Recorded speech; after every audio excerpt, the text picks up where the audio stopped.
College के कार्यक्रम में पहुंचे लालू तो मच गया कोहराम। छात्र संघ चुनाव की मांग को लेकर बोला गया हल्ला।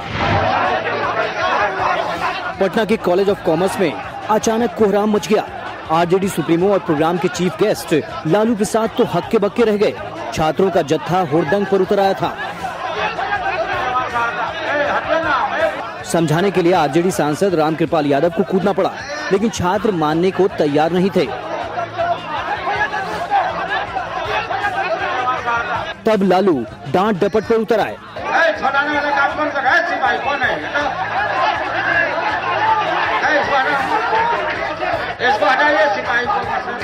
इसी बीच पता चला कि छात्र संघ चुनाव नहीं होने से ये लड़के खफा हैं।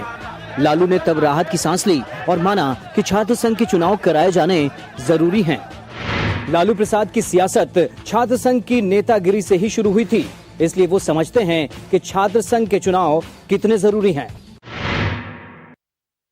आरजेडी सुप्रीमो लालू प्रसाद परिवर्तन यात्रा के दूसरे चरण पर निकल रहे हैं। वो बिहार के कुछ एक जिलों में फिर से घूमेंगे। लालू का दावा है कि परिवर्तन यात्रा के मार्फत नीतीश सरकार के खिलाफ जोरदार आंदोलन खड़ा किया जाएगा। अभी हमारा दूसरा चरण में समस्तीपुर, मधुबनी, दरभंगा, सीतामढ़ी, पूरा बिहार भर में बड़े आंदोलन की तैयारी में हम निकल रहे हैं। बड़ा भारी साधारण आंदोलन नहीं, बड़ा भारी जन आंदोलन खड़ा हम करेंगे।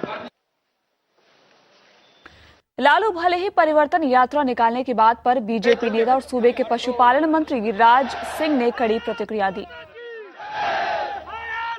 लालू जी पहले अंदर के लालू का परिवर्तन कर लें। जो 15 साल तक बिहार आज भी उनका नाम सुन करके, जैसे गब्बर सिंह का नाम सुन करके शोले सिनेमा का डायलॉग, उसी तरह से बिहार के लोग लालू जी का नाम सुन के भयभीत हो जाते हैं। मेरा आग्रह होगा कि लालू जी सर्वमान्य बड़े नेता हैं, अंदर के लालू का परिवर्तन कर लें, तब परिवर्तन यात्रा। लालू ने युवाओं को तरजीह देने की कही बात तो उड़ाया जाने लगा उपहास। आरजेडी सुप्रीमो लालू के प्लान पर पलीता लगाने में लगा एनडीए। 16वें स्थापना दिवस के मौके पर लालू प्रसाद ने आरजेडी को युवा ब्रिगेड में तब्दील करने की बात कही, लेकिन जेडीयू तो लालू की खिल्ली उड़ाने में ही जुड़ गई। जनता उनके झांसे में नहीं पड़ने वाली है। युवा का तो एक पीढ़ी का पूरा सब कुछ खत्म कर दिया लालू जी ने। लालू जी को देखता है लोग एकदम रोंगटा खड़ा हो जाता है लोगों का कि फिर आ गए लालू जी। आरजेडी नेता रामकृपाल यादव दावा करते हैं कि लालू हमेशा से युवाओं को बढ़ावा देते रहे हैं, लेकिन बीजेपी के पास इन दावों की काट मौजूद है। लालू प्रसाद यादव जब राजनीति में आए थे और मुख्यमंत्री थे, सबसे युवा थे। हमारे जैसे लोग युवा को उन्होंने आगे बढ़ाया, तो लालू प्रसाद यादव हमेशा युवा को तरजीह देने का काम क्या है। लेकिन क्या होगा, देखिए अभी विधान परिषद में था, परिवार से बाहर नहीं निकल पाए। वो राबड़ी जी, उनको तो घुर फेर करके रामकृपाल जी दिखाई नहीं देंगे, रामचंद्र पूर्वे दिखाई नहीं देंगे। कहा जा रहा है कि लालू अपने बेटे को प्रमोट कर सकते हैं, वैसे ही जैसे मुलायम सिंह यादव ने अखिलेश को आगे किया।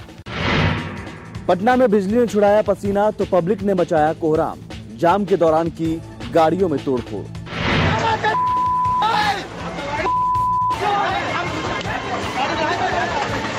गुस्सा था बिजली विभाग के खिलाफ, लेकिन उतार दिया इस ऑटो पर। भीड़ इसको तहस नहस करके ही मानी। खाजीकड़ा इलाके के लोग बिजली की किल्लत से परेशान हैं।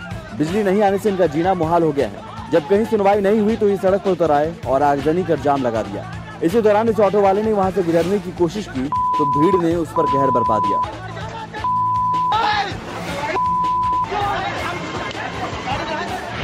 विरोध करने का हक हर किसी को है, लेकिन इस तरह की हरकत को जायज नहीं ठहराया जा सकता। खबर समस्तीपुर से, जहां के एक मिडिल स्कूल में लोगों ने जमकर हंगामा किया। हंगामा कर रहे लोगों का आरोप है कि स्कूल के हेडमास्टर परमानंद रजक ने 6ठी क्लास में पढ़ने वाले एक छात्रा के साथ बलात्कार करने की कोशिश की। घटना के बाद नाराज परिजनों ने स्थानीय लोगों के साथ मिलकर स्कूल में बवाल काटा। इस दौरान लोगों ने स्कूल के करीब 8 शिक्षकों को बंधक भी बना लिया। हंगामे की खबर मिलते ही मौके पर पहुंची पुलिस ने लोगों के गुस्से को शांत किया और मामले की छानबीन शुरू कर दी।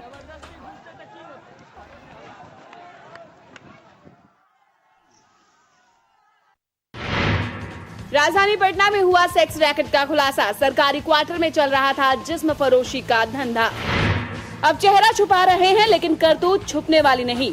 शास्त्री नगर थाने की पुलिस ने राजवंशी नगर इलाके में छापेमारी कर इस सेक्स रैकेट का भंडाफोड़ कर 2 लड़कियों को पकड़ा है। रैकेट का सरगना और 3 ग्राहक भी मौके से धरे गए। हैरानी की बात यह है कि जिस्म फरोशी का ये धंधा बिहार सरकार के कर्मचारियों के लिए बने क्वार्टर में चल रहा था। नगर में जो कर्मचारियों के क्वार्टर्स हैं, उनमें एक कमरा ऊपर किराए पे इन्होंने लिया। अभी पूछताछ के क्रम में बता रहे हैं ये लोग कि पिछले 10 से 12 दिनों पहले इन्होंने ये कमरा लिया था और ये काम शुरू किया था। जो ये लड़कियां पकड़ी गई हैं वो बता रही हैं कि एक व्यक्ति जो है वो ये काम इन लोगों से करवाता था। सरकारी क्वार्टर में सेक्स रैकेट के चलने से कई सवाल खड़े होते हैं। पुलिस अब ये पता लगाने में जुटी है कि ये क्वार्टर किसके नाम अलॉट किया गया था। पटना में बेलगाम बदमाशों ने पुलिस को फिर दी चुनौती। पेट्रोलिंग गाड़ी को निशाना बनाकर फेंका बम। पटना का बोरिंग रोड चौराहा शुक्रवार की रात बम ब्लास्ट से गूंज उठा। बम धमाके की आवाज से अफरा तफरी मच गई। यहां गश्ती कर रहे बुद्धा कॉलोनी थाने की पुलिस के भी होश उड़ गए। होश उड़ना लाजमी भी था, क्योंकि बम पुलिस पेट्रोलिंग पार्टी की गाड़ी को निशाना बनाकर ही फेंका गया था। गनीमत रही कि बम गाड़ी से थोड़ी दूर पर फटा। काला रंग का पर्सल गाड़ी था, दोनों मुंह बनले था, हड़ताली मोड़ की तरफ भाग गया। क्या लगता है अब तो कैसे कहा जाए, गाड़ियों पर तो नहीं फेंका, बगल में गाड़ी के बगल में फेंका, बम फटा हुआ है। हमलावर बम फेंककर चलते बने और पुलिस ताकती रह गई। ऐसे में बदमाशों का हौसला तो बढ़ेगा ही। मुंगेर से पटना में बेचने आए थे मौत का सामान। हथियारों के साथ धरे गए 2 तस्कर। मौत का ये सामान पकड़ा गया है तस्करों के पास से। मुंगेर का एक तस्कर इसे लेकर पटना आया था। महावीर मंदिर के पास इसकी डील होनी थी, लेकिन पुलिस को इसकी पहले ही भनक लग गई थी। इसके बाद पुलिस ने जाल बिछाकर 2 तस्करों को हथियार के साथ गिरफ्तार कर लिया। पुलिस इनके बाकी साथियों की तलाश में जुटी हुई है। ये सब STF का जॉइंट ऑपरेशन था और इसमें 2 लोग गिरफ्तार हुए हैं और 3 वेपन्स सीज किए गए हैं, 3 मैगजीन्स भी हैं। मुंगेर से लगातार हथियारों की सप्लाई हो रही है। कई बार पकड़े भी गए, लेकिन इनकी करतूत कम नहीं हो रही।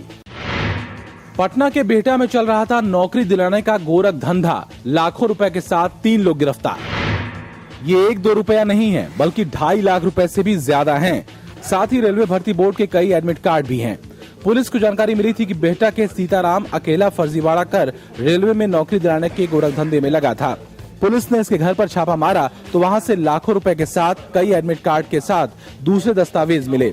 पुलिस ने सीताराम समेत 3 लोगों को गिरफ्तार किया है। बेरोजगारी से परेशान युवक ऐसे लोगों के झांसे में आते हैं और फिर लाखों रुपए गवा देते हैं। सासाराम में पकड़ा गया पायरेटेड सीडी का जखीरा। लाखों की सीडी के साथ एक शख्स गिरफ्तार। सासाराम के फैंसी मार्केट की इस दुकान में जब पुलिस पहुंची तो वहां पैर रखने तक की जगह नहीं थी। पूरी दुकान पायरेटेड सीडी से भरी थी। समेटना शुरू किया तो कई बोरा भर गया। साथ ही यहाँ कई कंप्यूटर भी लगे थे जिसमें सीडी तैयार होती थी। जब्त सीडी की कीमत लाखों रुपए बताई जा रही है। पुलिस ने इस दुकान के मालिक विजय केसरी को गिरफ्तार कर लिया है। पायरेटेड सीडी का गोरख धंधा जमकर चल रहा है और इसके चक्कर में घाटा नामी कंपनियों को हो रहा है।